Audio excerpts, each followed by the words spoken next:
The words hit me like stones thrown in public. That's my son, the one who failed. My mother's voice carried across the crowded market street, sharp and deliberate. I was crouching beside Mrs. Kapoor's bakery stall, finishing the last strokes on her new sign when I heard it. My brush froze mid-air. She stood 15 feet away with her church friends, pointing directly at me. He was supposed to be a lawyer, she continued, her voice dripping with disgust.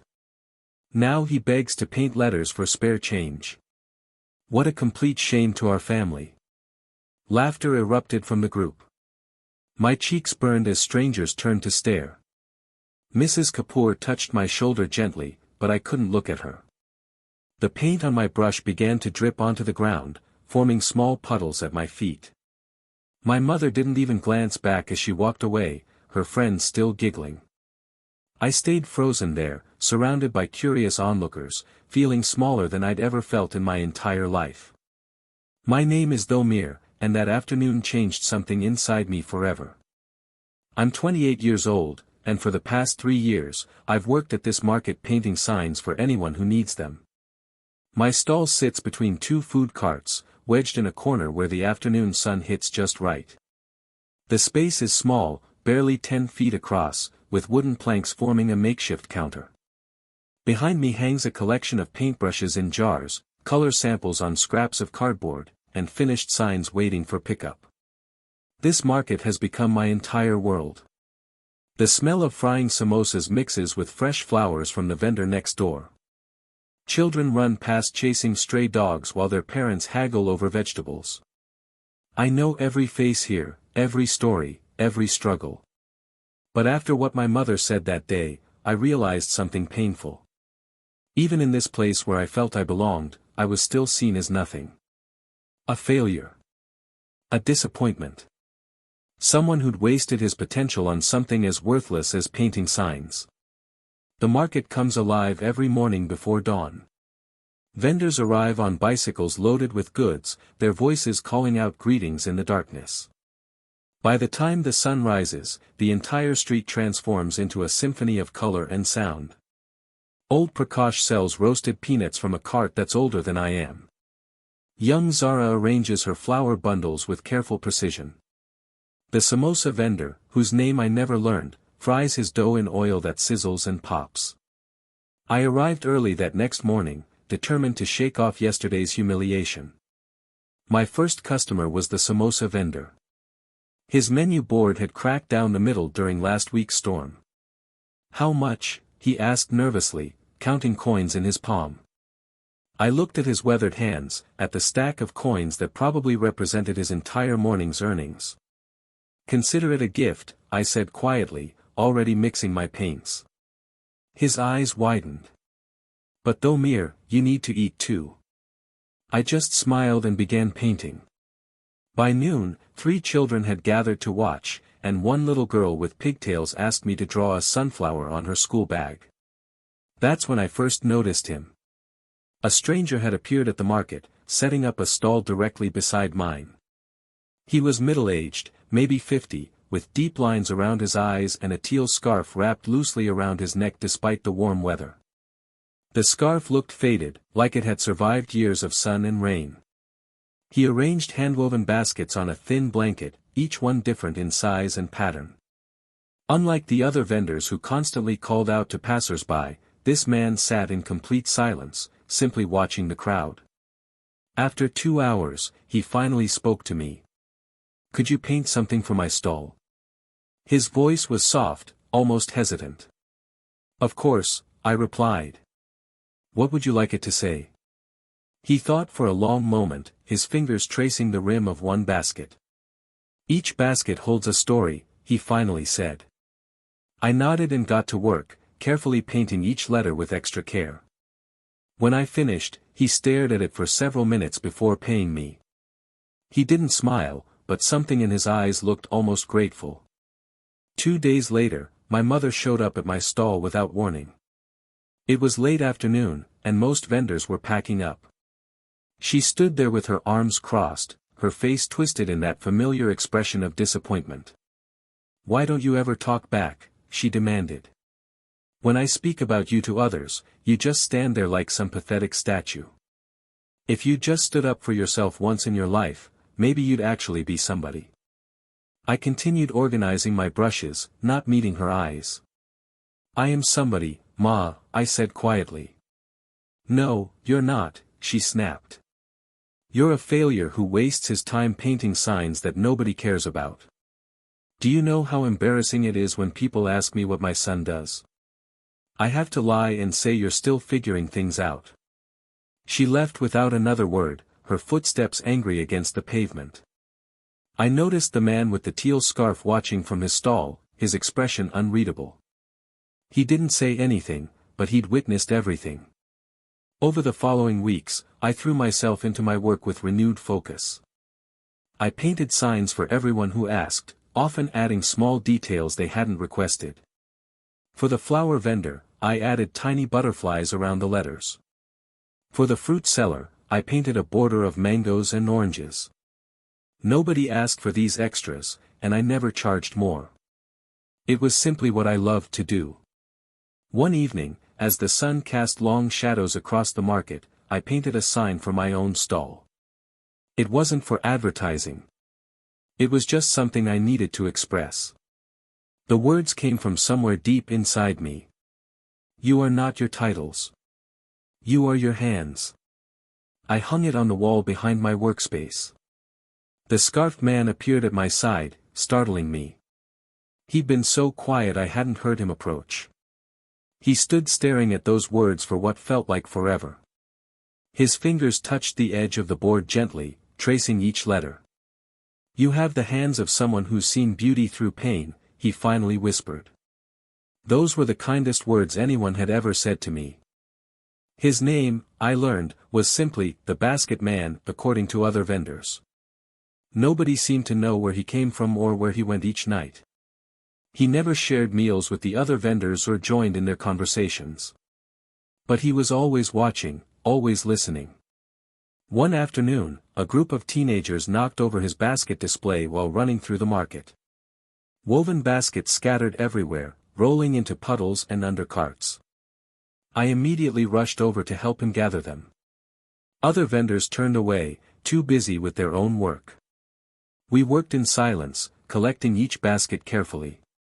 When we finished, he looked at me with those deep, tired eyes. Most people walk past what they don't need to see, he said. You always stop. I didn't know how to respond, so I just nodded. That night, I stayed late at my stall, painting by lamplight. When I finally packed up to leave, I noticed he was still there too, sitting quietly among his baskets, staring up at the stars. I arrived at the market the next morning to find his stall completely empty. The space where his baskets had been was just bare ground, as if he'd never existed at all. On my counter sat a rolled canvas tied with string and a small folded note. My hands trembled as I opened it. The handwriting was careful and elegant. Trust your hands. Keep painting. That was all it said. No signature, no explanation. I unrolled the canvas and found it was blank, premium quality, the kind of material I could never afford. I asked every vendor if they'd seen him leave. Old Prakash shook his head. Zara said she'd arrived at dawn and he was already gone. The samosa vendor suggested maybe he was never real, just a spirit passing through. I kept that note in my pocket and hung the canvas on my stall wall. Something about his sudden disappearance felt significant, though I couldn't explain why. He'd been so quiet, so forgettable to everyone else. But to me, he'd been the only person who truly saw me. 3 weeks later, disaster struck. A courier arrived at the market carrying official letters for several vendors, including me. My hands shook as I tore open the envelope. The words blurred together at first, then came into sharp focus. The entire market space had been sold to a development company. We had 14 days to vacate. No compensation would be provided. The letter was cold, bureaucratic, final. Around me, vendors began to panic. Some crumpled their letters in anger. Others burst into tears. This market was more than just business for most of us. It was community, family, survival. I stared at the letter until the words stopped making sense. 14 days. Where would I go? What would I do? Painting signs was the only skill I had, and without the market, I had no customers. That night, I sat alone at my stall long after everyone else had left, staring at the blank canvas the basket man had given me. I couldn't bring myself to paint on it. It felt too precious to waste on my failing life. Word spread quickly through our small town. By the next Sunday, everyone knew about the market closure. That's when my mother struck again. I was walking past the church during their afternoon fellowship when I heard her voice floating through the open windows. I stopped, hidden just outside. "You've all heard about the market closing, I assume," she said loudly. "Well, my son is losing even that pathetic stall now. Maybe this will finally force him to beg for a position at his uncle's law firm. Though honestly, I doubt they'd take him." The room filled with laughter. I recognized those voices, people I'd known my entire life, people I'd greeted politely every week. "Some children are just born disappointments," another woman added. "We do our best, but some seeds just won't grow." I stood there frozen, listening to them dissect my failures like I was already dead. When I finally walked past the window, my mother was facing the door. Our eyes met for just a second. She didn't flinch, didn't look away, didn't show even a flicker of shame. She simply turned back to her friends and continued talking. That night, I couldn't sleep. I returned to the market around midnight, planning to start packing my supplies. The streets were empty and quiet, lit only by scattered street lamps. I was organizing paintbrushes when I heard an engine. A sleek black car pulled up at the edge of the market, completely out of place in our neighborhood. A man in an expensive suit stepped out, leaving the engine running. He walked directly to the wall behind my stall, where I'd painted a mural months ago during a slow week. It was nothing special, just a simple scene of hands holding different tools, representing all the vendors. The man stood there for several minutes, studying every detail. He pulled out his phone and took multiple photos. I stepped forward, ready to ask what he wanted, but he noticed me immediately. Without a word, he hurried back to his car and drove away. The entire encounter lasted maybe 3 minutes. I stood there confused, wondering if I'd imagined it. But the tire marks in the dirt were real. The next morning, I found another envelope at my stall. This one was thick, expensive paper, sealed with red wax. Inside was a train ticket for a departure 2 days away, along with a time and platform number. No destination was listed. Below the ticket was a handwritten note on cream-colored paper. 1 hour. Don't miss it. That was all. No name, no explanation, no return address. I turned the envelope over repeatedly, searching for clues. The postmark was from the capital city, over 300 miles away. Who would send me a train ticket? And why? My first instinct was to throw it away. This had to be a prank, maybe even something cruel orchestrated by people who'd heard about my situation. But something stopped me. I held the note up to the light, studying the handwriting. Those loops and curves looked familiar. I pulled out the note from the basket man, the one that said, "Trust your hands." The handwriting was identical. My heart began to race. Could it be him? But why would he send me a train ticket? What could possibly be waiting for me 300 miles away? For 2 days, I wrestled with the decision. Part of me wanted to burn the ticket and forget about it. Probably just someone's idea of a joke, I muttered to myself while packing up my stall. But I kept returning to that handwriting, to those identical loops that couldn't be coincidence. The basket man had disappeared without explanation. Now this mysterious invitation arrives, written in his hand. On the morning of the departure, I woke before dawn, my packed bag sitting by the door. I'd spent the whole night awake, debating. If I went and it was nothing, I'd waste money I didn't have on transportation and food. But if I didn't go, I might miss something important. I picked up the teal scarf the basket man had left behind weeks ago. I'd kept it folded in my drawer, meaning to return it if he ever came back. The fabric was soft and worn, clearly treasured. A man doesn't leave something precious behind by accident. I grabbed my bag and headed for the train station. The train was older than I expected, with wooden seats and windows that didn't quite close properly. I found my seat number and settled in, the basket man's scarf wrapped around my neck despite the warm weather.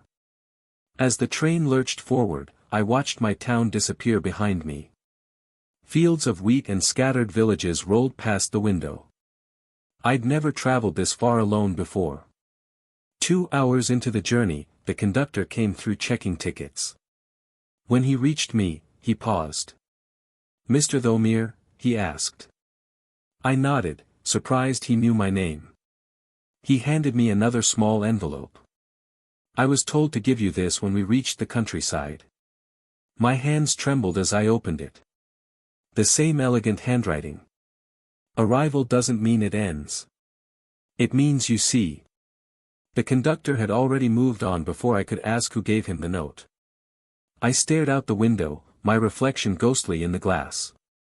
The landscape had changed to rolling hills and distant mountains. Nothing looked familiar. I had no idea where this train was taking me or what waited at the end. All I had was trust in hands that had once painted kindness, and trust in a man who'd seen value where everyone else saw failure. The train arrived at the capital city's main station just after noon. The platform was chaos, hundreds of people rushing in every direction, vendors selling tea and newspapers, announcements echoing from loudspeakers. I stood there overwhelmed, clutching my small bag. A man in a simple uniform approached me holding a sign with my name. "Mr. Thomir. Please follow me." He led me through the crowd to a waiting car, black and polished, nothing like any vehicle I'd ever been in. We drove through the city in silence. I pressed my face to the window, amazed by the tall buildings and crowded streets. After 20 minutes, we turned into a narrow alley and stopped before an unmarked door. "Inside," the driver said, his first words during the entire journey. The door opened into a dimly lit corridor. My footsteps echoed on polished floors as I followed signs pointing to "Gallery and Trance." At the end of the hall, heavy curtains hung across a doorway. I pushed through them and entered a vast space with white walls and spotlights creating pools of light on enormous artworks. The gallery was nearly empty, just a few well-dressed people scattered throughout, speaking in hushed voices. I walked slowly through the gallery, feeling completely out of place in my worn clothes and dusty shoes. Every piece of art was massive, billboard-sized, mounted on pristine white walls. Then I turned a corner and my breath caught in my throat. Directly in front of me, dominating an entire wall, was a sign I'd painted. But it was huge, maybe 10 feet tall, professionally lit from above. The words I'd written for my own stall were now displayed like a masterpiece. "You are not your titles. You are your hands."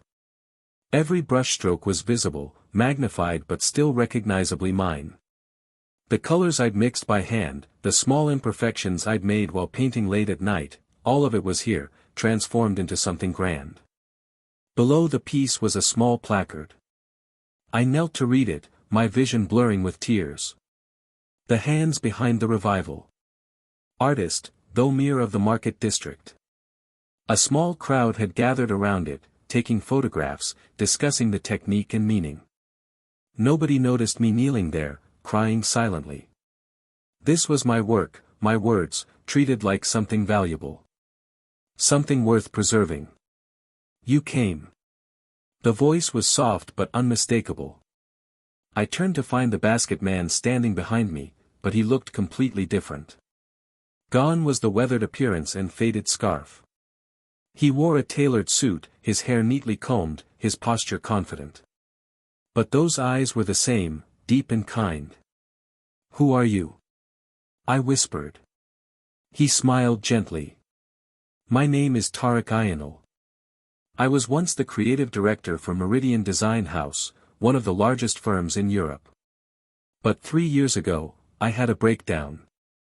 The corporate world drained everything beautiful from me.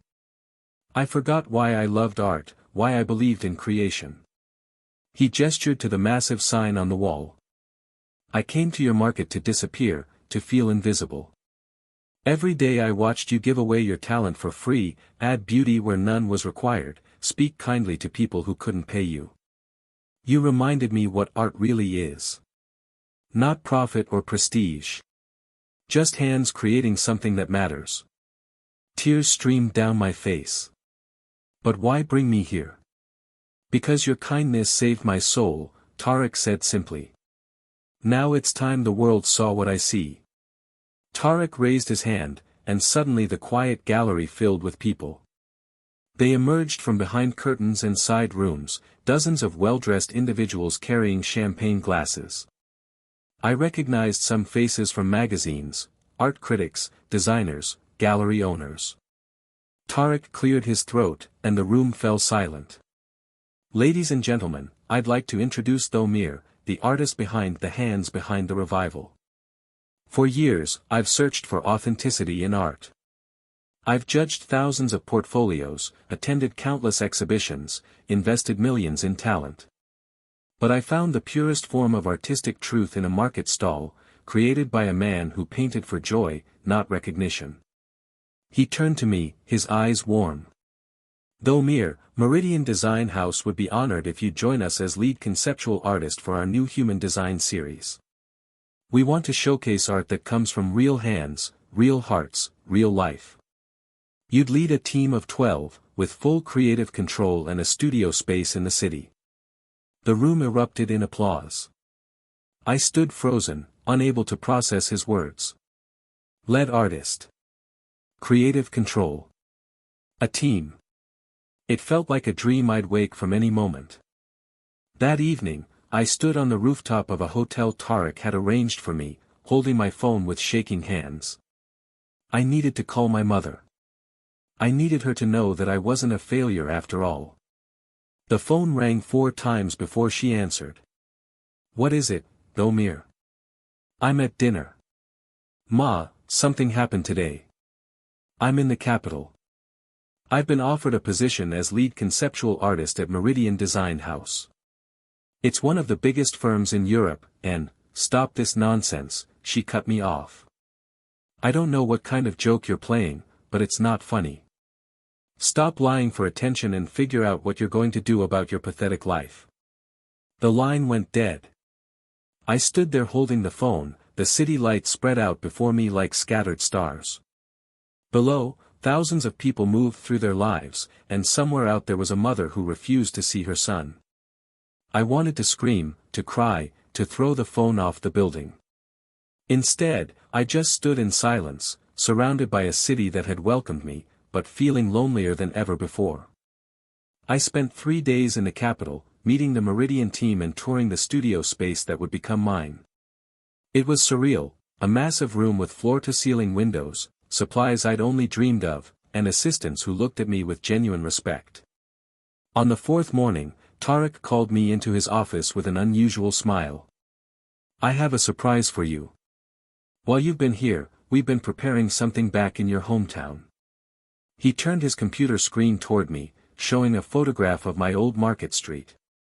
But something was different. Where an empty wall used to stand, there was now a massive billboard, easily 30 feet wide. My sign was there, magnified to enormous proportions. But this time, it included something new, my face in the corner, looking directly at the camera, with my name in bold letters below. It went up last night, Tarek said. The entire town woke up to see your art, your name, your face. Congratulations, Thomir. You're officially a public artist. I stared at the screen, unable to speak. That was my street, my market, my home. And now everyone there would see this, including my mother. The phone call started within hours. My uncle from the law firm called, suddenly interested in my well-being. Old school friends I hadn't heard from in years sent congratulations. Even the mayor's office left a voicemail about a potential city art project. But the call I was waiting for never came. 2 days later, my neighbor Priya called with news. Domir, you should know what's happening here. Your mother went to church today, and everyone was talking about the billboard. They were asking her why she never mentioned you were such a talented artist. There was a long pause. What did she say? I asked. Nothing at first. She just sat there while people kept asking questions. Then Mrs. Sharma said loudly, "Didn't you tell us just last week that your son was a failure who'd never amount to anything?" Your mother's face went completely white. She left the church hall without saying a word. Nobody's seen her since. I thanked Priya and hung up. I felt no satisfaction, no vindication. Just a strange, hollow emptiness where I'd expected triumph to be. A week later, I returned to my hometown for the first time since the billboard went up. I arrived early in the morning, before most vendors had set up their stalls. The market felt different now, smaller somehow, less significant. But the people were the same. Old Prakash saw me first and let out a shout of joy. Domir.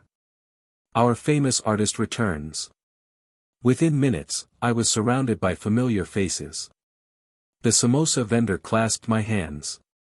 Zara brought me a bouquet of her best flowers. Children tugged at my shirt, asking for autographs. The old man whose cart I'd painted for free pulled me aside, tears in his eyes. You didn't forget us, he whispered. You became important and you still came back. I spent the morning repainting signs for anyone who asked, refusing all payment. This is my home, I told them. You're my family. That hasn't changed. By noon, word had spread that I was there. Crowds gathered to watch me paint, to take photos, to simply be near someone who'd become something more than they were. I'd never felt more grateful for these simple, beautiful people. I was finishing a sign for the flower vendor when I felt eyes on my back. I turned to find my mother standing at the edge of the crowd, her face unreadable. The lively chatter died down as people noticed her. She walked forward slowly, and the crowd parted to let her through. Domir, she said quietly. Can we talk? I set down my brush and nodded. We walked to a quiet corner, away from the staring eyes. She stood there for a long moment, looking at the ground. I don't understand how you did it, she finally said. Not an apology. Not congratulations. Just confusion. You never tried to understand me at all, Ma, I replied gently. You decided who I should be and got angry when I became someone else.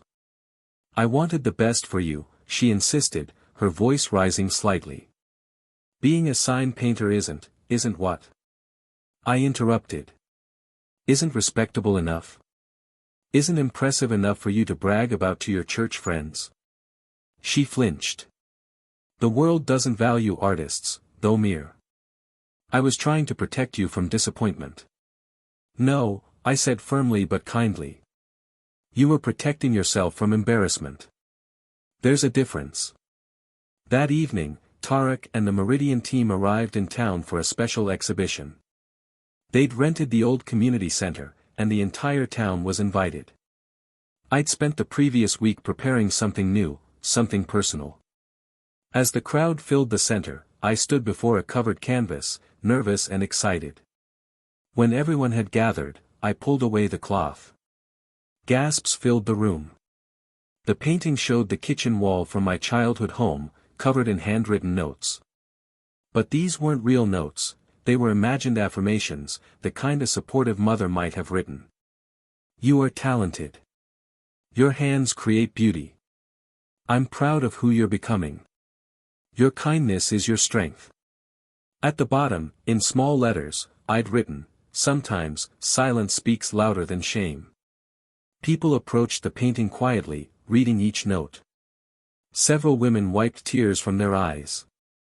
I saw my mother standing at the back, her face pale, staring at what could have been. She left before the exhibition ended, slipping out into the night alone. I didn't follow her. Some people need to sit with their own reflections before they can truly see. 6 months have passed since that day at the market.